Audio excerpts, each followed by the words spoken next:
आनंदमय। ओम शांति शांति शांति। यह वृंदावन उपनिषद का पहले अध्याय का तीसरे मंत्र 28वां मंत्र है।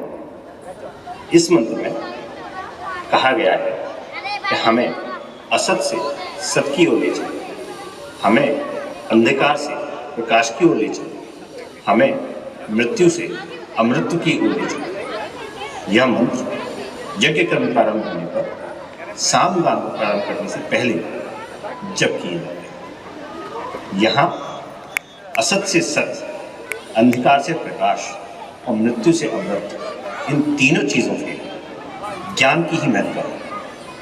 ज्ञान हमें कहाँ से मिलेगा, इसी के लिए प्रस्तुत है आज का नाटक, जिसका नाम है सुख की कमीज।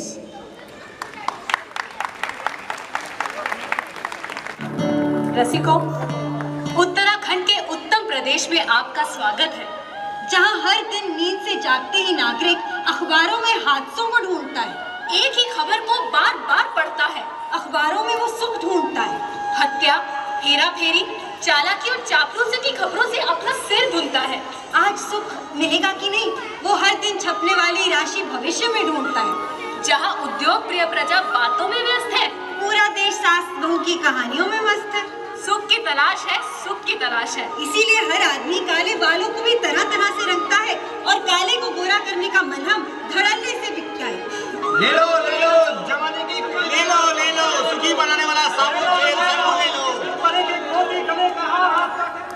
आइए, वहाँ जहाँ सुख की तलाश में पूरा देश बाजार है और आदमी वस्तुओं के लिए बनता बिकता है, ऐसे उत्तम प्रदेश में आपका स्वागत है, स्वागत है, स्वागत है। सूत्रधार, उत्तम प्रदेश के राजा का मंत्री इतना दुखी राजभवन क्यों जा रहा था? तुम्हें पता नहीं? उत्तम प्रदेश का राजा बीमार है और उसकी बीमारी के आगे सब लाचार है।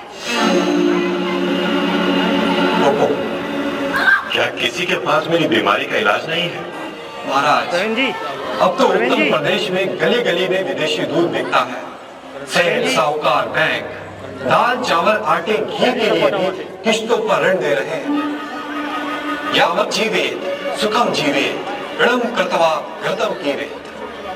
चारों ओर यही शोर है कि जब तक जियो सुख से जियो, उधार लो पर घी पियो। कर्ज लेकर जी रही आपकी प्रजा सुखी है तो आप क्यों दुखी है महाराज? क्योंकि मैं सुखी नहीं हूँ। मुझे तुम्हारे हंसाने वाले धारावाहिक नाटक सुख नहीं देते, तुम्हारे हर दिन नाचने गाने वाले गवैये नचैये सुख नहीं देते, संतों के प्रवचन सुख नहीं देते। सरकार, हुक्म हो तो पूरे प्रदेश में खेल उत्सवों का आयोजन करो, शायद उससे आपको सुख मिले। पल पल उत्तेजना बढ़ाने वाले तुम्हारे खेल महोत्सव भी अब मुझे सुख नहीं देते। तो फिर हम ऐसा क्या करें जिससे आपको सुख मिले? पूरे राज्य में घोषणा करवाओ कि जो हमें सुखी होने का रहस्य बताएगा वह ढेर सारा इनाम पाएगा। सुनो सुनो सुनो, उत्तम नगर के सभी निवासियों सुनो। उत्तम प्रदेश के महाराज दुखी हैं क्योंकि वो सुखी नहीं है। महाराज को सुख देने वाली वस्तुओं का अभाव नहीं है, पर महाराज को सुख की अनुभूति नहीं हो रही है। महाराज के पास कीर्ति है, यश है, धन है, स्त्रियां हैं, पुत्र पुत्रियां हैं, नौकर चाकर हैं, पर सुख का भाव अचानक नदारद है। जो कोई भी उन्हें सुखी होने का मार्ग बताएगा वो अपार धन और यश पाएगा। सुनो सुनो सुनो सुनो सुनो सुनो। महाराज सुखी नहीं है? पूरे राज्य में यही शोर है कि महाराज सुखी नहीं है। सूत्रधार, ये कैसे हो सकता है? जिसके पास सब है उसके पास सुख नहीं है। यही तो जीवन का रहस्य है। यदि सुख वस्तुओं से होता तो महाराज दुखी क्यों होते? यदि सुख खरीदा जा सकता तो वो दुकानों में भी दिखता। तो क्या फिर किसी ने महाराज को सुखी होने का मार्ग बताया?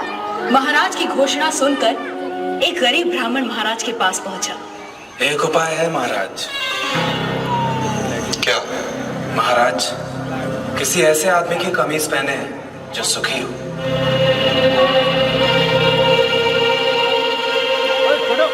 हमारे मंत्री सुखी नहीं है? नहीं महाराज, नहीं महाराज। क्यों सुखी नहीं है हमारे मंत्री? जिन्हें राजकोप का भय हो, राज सुख छिन जाने का डर रहे, वे कैसे सुखी रह सकते हैं महाराज? क्या तुम सुखी नहीं हो? कुछ पाने की इच्छा रखने वाला सुखी कैसे हो सकता है? पर मेरे राज्य में सुखी लोगों की कमी थोड़ी है। जाओ, हमारे राज्य के सबसे बड़े उद्योगपति की कमीज ले आओ। ये सुनकर दोनों सेवक देश के सबसे बड़े उद्योगपति के पास पहुंचे। क्या आप सुखी हैं? यानी पूरे राज्य में आपके वाणिज्य का साम्राज्य है, हजारों में आपकी तूती बोलती है। क्या अब भी कुछ पाने की इच्छा शेष है? घड़ी खमा हुजूर, जब तक हर दिए में मेरा तेल नहीं जलता, हर तन पर मेरा कपड़ा नहीं सजता, हर घर आंगन में मेरा सिक्का नहीं जमता, तब तक मेरी इच्छाओं का अंत कैसे हो सकता है? यदि ये इच्छाएं दुख हैं, तो मैं सुखी नहीं। यदि आप चाहें तो मेरी कमीज लेगा, शायद महाराज को समाधान मिले। और राजा के सिपाही अपने समय के सबसे बड़े अभिनेता के पास पहुंचे। ये बात और है कि उनका अभिनय से कोई संबंध नहीं था।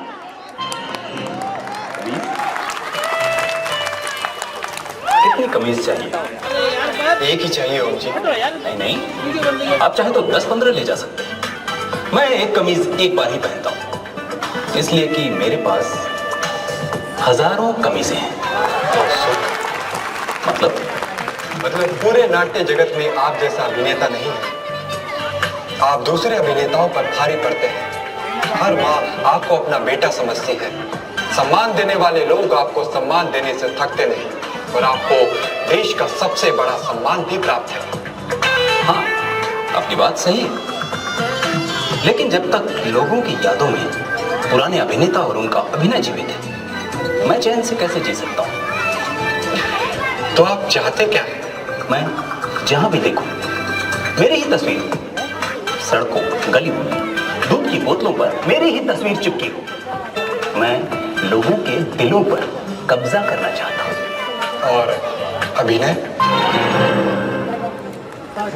जब यहाँ भी सबकी कमीज नहीं मिली तो दोनों सेवक देश के सबसे बड़े क्रिकेटर के पास पहुंचे।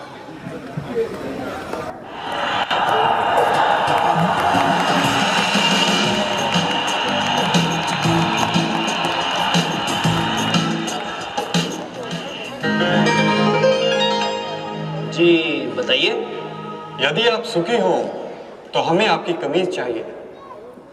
कल ही मेरी नीलामी हुई है। मैं सबसे महंगे खिलाड़ी के रूप में बिक चुका हूँ।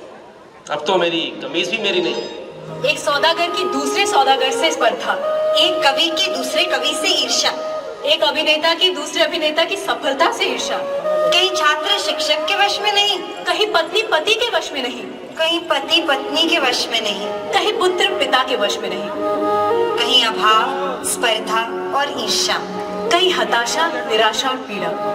राजा के मंत्रियों ने खूब खोजा, पर पूरे राज्य में उन्हें कोई सुखी आदमी दिखाई नहीं दिया। जहाँ जहाँ राजा के मंत्रियों की दृष्टि पड़ी, उन्होंने लोगों को सुख के पीछे ही भागते देखा। सुनो सुनो सुनो, उत्तम नगर के निवासियों सुनो, जो भी सुखी आदमी अपनी कमीज राजा के पास ले जाएगा वो राजा से बड़ा इनाम पाएगा। लो, अब घोषणा भी होने लगी। और सुखी होने का दावा गलत होने पर कड़ा दंड पाएगा। सुधा, राजा को कोई सुखी आदमी मिला? नटी, एक सुखी आदमी को कहीं सिपाही, कहीं मंत्री ढूंढ रहे थे। एक दिन सुखी आदमी को ढूंढते ढूंढते राजा के सिपाही एक गांव पहुंचे। धूप और प्यास से उनका बुरा हाल था।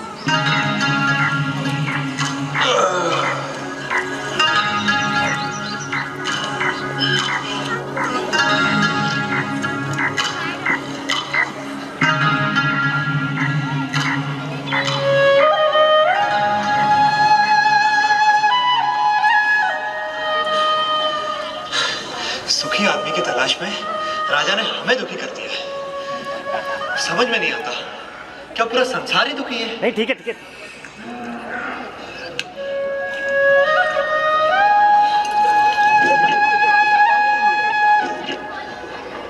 कैसे हो भाई? दुखी हो?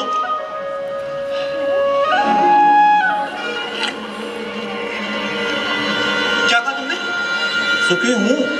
अरे सुना तुमने, हमें सुखी आदमी मिल गया। क्या तुम सुखी हो? एक ही बात कितनी बार कहूँ, हाँ मैं सुखी हूँ। लेकिन तुम्हारी कमीज कहाँ है? कमीज? क्या तुमने राजा की घोषणा नहीं सुनी? राजा को सुखी आदमी की कमीज चाहिए। पर मेरे पास तो कमीज नहीं है। क्या तुम्हारे पास कमीज भी नहीं है? फिर तुम सुखी कैसे हुए? मेरा सुख कमीज में नहीं है, मैं ही सुख हूँ। अन्नदाता, वह कह रहा था कि उसका सुख कमीज में नहीं है, वह ही सुख है, वह सुखी है, लेकिन उसके पास कमीज नहीं है। बलभद्र, उसे मेरे पास ले आओ। क्यों? क्या राजा को मेरी और मेरी बैलगाड़ी की सेवा चाहिए? पर उसके पास तो हाथी, घोड़े, रथ। पूरा राजा को तुम्हारी बैलगाड़ी या तुम्हारी सेवा नहीं चाहिए। राजा तो तुमसे मिलना चाहते हैं। पर मैं राजा से मिलकर क्या करूंगा? शायद वे तुम्हें पुरस्कार देना चाहते हो। पर मैं राजा से पुरस्कार लेकर क्या करूंगा? शायद पुरस्कार के धन से तुम और सुख पा सको, कमीज खरीद सको। दाता, मैं कमीज के बिना भी सुखी हूँ। पर मैंने सुना है कि धन से वस्तुएं मिलती हैं। क्या धन से सुख मिलता है? और जो सुख से भरा हुआ है उसमें और सुख कहां से समाएगा? अगर राजा मुझसे मिलना चाहते हैं तो वो यहाँ आ सकते हैं, मैं उनसे मिल लूंगा। गाड़ीवान ने आने से मना कर दिया अंदाता। अंदाता को उससे मिलना हो तो हुकुम को ही जाना होगा। और गाड़ीवान से मिलने राजा अपने मंत्री हजूरियों दासों के साथ गाड़ीवान भुरा के गांव पहुंचा। भूरा, भूरा, भूरा, अभी कहीं नहीं जा पाऊंगा, मेरे बैल सुस्ता रहे हैं। भूरा, अंदाता तुमसे मिलने आए हैं। भूरा, कहिए। तुम जो मांगोगे मैं तुम्हें दूंगा। हाथी, घोड़े, दास, दासियां, जो चाहे मांग लो। पर मुझे सुखी होने का रहस्य बता दो। मुझे नींद आ रही है राजा, मुझे सोने दो। राजा हैरान था। दूसरी बार राजा फिर बड़े दल बल के साथ आया। भूरा, भूरा, हाथी, घोड़े, दास, दासियां जितनी चाहे मांग लो, पर मुझे सुखी होने का रहस्य तो बता दो। राजा, हाथी, घोड़े, दास, दासियों के बिना भी मैं सुखी हूँ। फिर कभी आना। तो भाई क्या चाहिए भूरा? मांग कर तो देखो। मुझे सुखी होने का रहस्य तो बता दो।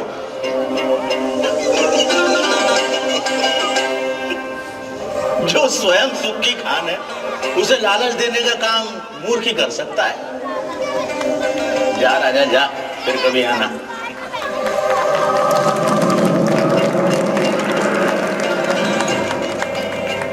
और राजा चला गया।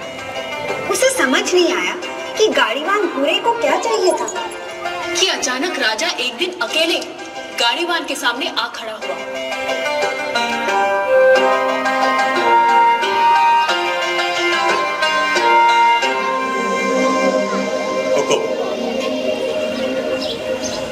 तू फिर आ गया। जब तक आप सुखी होने का रहस्य ना बता देंगे मैं तंग करता रहूंगा।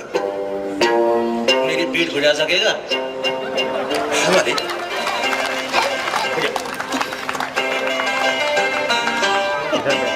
रहने दे, रहने दे। ठीक से बैठ जा, बैठ ठीक से। पहले ही अपने दिखावे का बोझ छोड़कर आता तो मेरी पीठ खुजाने से बच जाता। पूछ, क्या जानना चाहता है? यह कैसा रहस्य है कि जिसके पास सैकड़ों कमीजें हैं वह सुखी नहीं है, और जिसके पास कोई कमीज नहीं वह सुखी है? राजे, सुख का कारण कमीज नहीं, आत्मा है। जो यह जान लेता है कि सुख का कारण भीतर है, उसे सुखी होने के लिए बाहरी वस्तुओं की जरूरत नहीं पड़ती।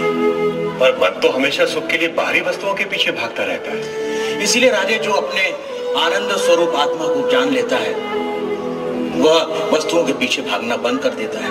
मैं समझा नहीं। राजे, आनंद आत्मा का स्वरूप है। आत्मा अनंत है, इसलिए आनंद भी अनंत है। आत्मा के स्वरूप के कारण व्यक्ति स्वयं से हर क्षण प्रेम करता है। क्या कभी सोचा है कि व्यक्ति बूढ़ा हो जाता है, बीमार हो जाता है, इंद्रियां साथ छोड़ रही होती है, मौत द्वार खटखटा रही होती है, फिर भी आदमी जीना चाहता है? क्यों? क्योंकि हर व्यक्ति स्वयं से हर क्षण हर समय प्रेम करता है। यदि दुख स्वयं का स्वरूप होता तो क्या मनुष्य कभी स्वयं से इतना प्रेम करता? कभी तुमने सोचा है कि कभी कभी आत्महत्या का विचार क्यों आता है? नहीं मालिक। क्या है आत्महत्या का विचार? क्यों भावना के वश में आदमी मन, बुद्धि और शरीर आदि को खत्म कर देना चाहता है? क्योंकि आत्महत्या का विचार भी आत्म प्रेम को ही व्यक्त करता है। जब व्यक्ति दुख और दुख देने वाली स्थितियों से छुटकारा नहीं देखता, तब वह अज्ञानता में आत्महत्या को ही दुखों से छुटकारा पाने का रास्ता समझता है। इतना है मनुष्य का स्वयं के प्रति प्रेम कि वह अपने अस्तित्व को भी समाप्त कर देना चाहता है। सब भीतर है, तो मनुष्य बाहर संसार के पीछे भागता क्यों है? क्योंकि वह स्वयं से प्रेम करता है।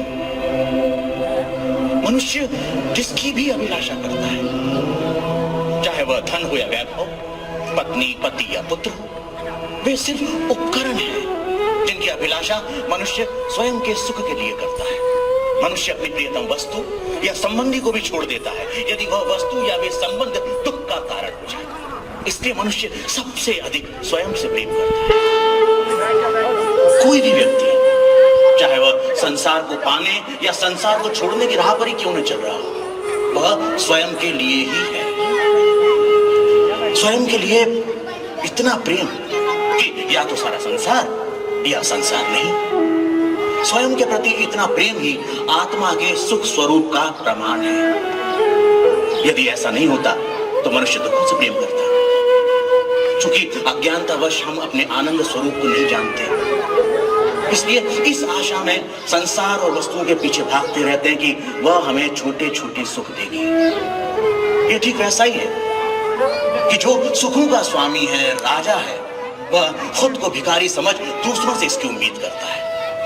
यही है अज्ञान की शक्ति। इसलिए राजे, संबंधों का और वस्तुओं का सुख स्थायी नहीं होता, परंतु आत्मा का आनंद असीम होता है। वो कैसे स्थायी है? राजे, जब भी हम किसी प्रिय व्यक्ति या प्रिय वस्तु को देखते हैं तो उससे आनंद होता है। इस आनंद को शास्त्र प्रिय कहते हैं। और जब हम उस वस्तु को पा लेते हैं या उस व्यक्ति से मिल लेते हैं, तब वह आनंद कई गुना बढ़ जाता है। उसे मोद कहते हैं। और जब हम उस वस्तु का उपभोग करते हैं, तब उससे प्राप्त होने वाले आनंद को प्रमोद कहते हैं। परंतु जैसे ही हम उस व्यक्ति या उस वस्तु से अलग हो जाते हैं, वह आनंद भी समाप्त हो जाता है। इसलिए राजे, वस्तुओं का आनंद, व्यक्तियों का आनंद स्थायी नहीं होता, परंतु आत्मा का आनंद स्थायी और अनंत होता है। बुरा व राजा में आनंद पर लंबी चर्चा हुई, जिसे वेदांत में आनंद मीमांसा कहते हैं। सात्विक आनंद, राजसिक आनंद, तामसिक आनंद से लेकर अलग अलग प्राणियों और अवस्थाओं में आनंद की अनुभूति और उसके कारणों की बुरा ने मीमांसा की। पर अंत में राजा ने वह प्रश्न किया जो इस समय हम सबके मन में है। आर्य, यदि मैं ही आत्मा और आत्मा का आनंद स्थान, समय, जन्म, शरीर, मन, बुद्धि और बाहर की किसी भी वस्तु से स्वतंत्र होता है, तो मैं अनंत, असीमित और पूर्ण आनंद का अनुभव क्यों नहीं कर पाता? राजे, यदि तुम अपनी आंखें बंद करोगे तो अंधेरा ही दिखाई देगा। जब तक तुम शरीर, मन, बुद्धि, संसार, वस्तुएं, रस, भाव और विचारों की ओर ही देखोगे, तब तक तुम उस अनंत, असीमित और पूर्ण का अनुभव नहीं कर सकोगे। इसमें गलती आत्मा की नहीं, हमारे दृष्टिकोण की है। इसलिए राजे, यदि सुख चाहते हो तो बाहर नहीं, भीतर देखो। तो सूत्रधार, क्या इसका ये अर्थ हुआ कि सुख की कामना ही आत्मा के आनंद स्वरूप का कारण है? तुमने ठीक समझा नटी। इसीलिए पूरा जीवन हम सुख की तलाश में रहते हैं। आप जो होते हैं, पूरा जीवन उसी की खोज करते हैं। हम आनंद हैं, इसीलिए हम अनंत सुख की अभिलाषा रखते हैं। इस सत्य को ना जानना ही दुख का कारण है। इसीलिए नटी, बाहर नहीं, भीतर देखो। ये नटी बिल्कुल सही कह रही है। ये सुख की कमीज वास्तव में क्या है? ये सुख की कमीज वास्तव में हमारी इच्छाएं, जिनके पूरा होने पर हम सोचते हैं कि हम सुखी हो जाएंगे, पर हो नहीं पाते। असली सुख बाहर की किसी वस्तु में हो ही नहीं सकता। असली स्थिर सुख तो हमारे अंदर ही है, जिसे हम देख नहीं पाते। क्या आप लोग अपनी कहानी जानते हैं? तो बताइए, कौन है आप? क्या है आपके अमूल्य और अद्भुत जीवन का उद्देश्य? क्या आप जानते हैं हमारे भीतर एक और व्यक्ति छिपा हुआ है जो हमें दिखाई नहीं देता? क्यों एक पुत्र या पुत्री कभी पिता के खिलाफ, कभी परिवार के खिलाफ, कभी समाज के खिलाफ विद्रोह करता है? क्या है जो उनसे विद्रोह करवाता है? क्यों है असंतोष? क्यों है विद्रोह? वो सुखी होना चाहता है, लेकिन क्या उसने सुख को पा लिया? इसीलिए उपनिषद आप सबको बार बार बुलाते हैं और कहते हैं, उत्तिष्ठत जागृत प्राप्य वरान निबोधत। उठो, जागो और सत्य को पहचानो। अलग अलग समय पर अलग अलग लोग बार बार सुखी होना चाहते हैं और वो सोचते हैं कि किसी चीज को पाकर के मैं सुखी हो जाऊं। ऐसा नहीं है कि ये प्रश्न केवल राजा का है। ये प्रश्न समय समय पर सभी के समक्ष उपस्थित होता है। अरे, ये पीछे किसकी आवाज आ रही है? क्या अभी भी कोई सुख की तलाश में है? देखें तो। हे कृष्ण, युद्ध की अभिलाषा से मेरे सामने खड़े मैं अपने ही भाइयों, बांधवों और गुरुजनों को कैसे मारूं? हे कृष्ण, न तो मैं विजय चाहता हूं, न राज्य, न ही सुख। अपने ही लोगों को मारकर मैं सुखी कैसे हो सकता हूं वासुदेव? हे कृष्ण, बुद्धिमान होकर भी हम लाभ और सुख के लिए अपने ही लोगों को मारने के लिए कैसे तैयार हो गए?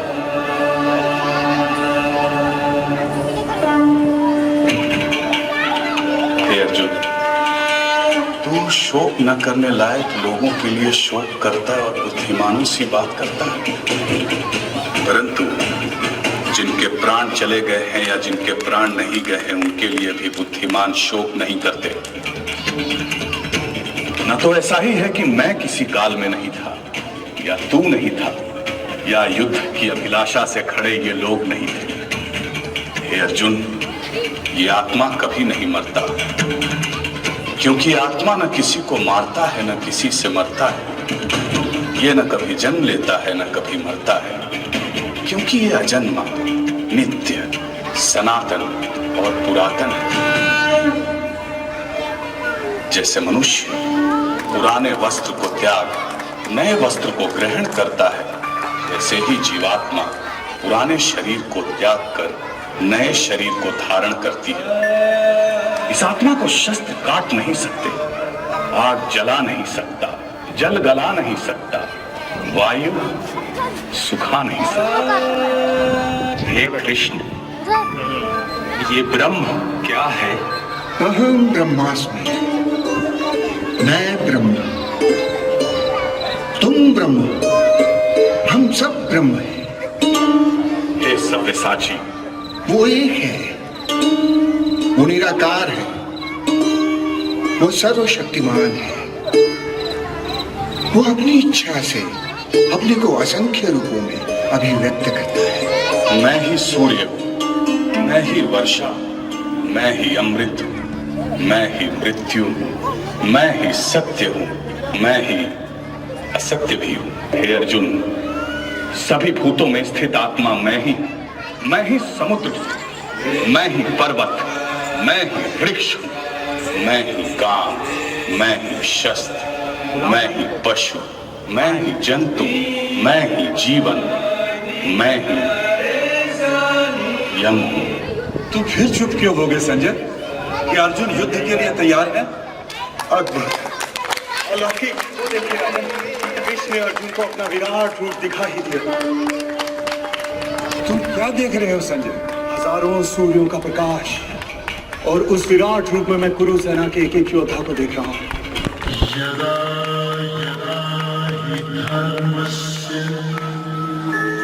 ग्लानिर्भवति भारत अभ्युत्थानम् अधर्मस्य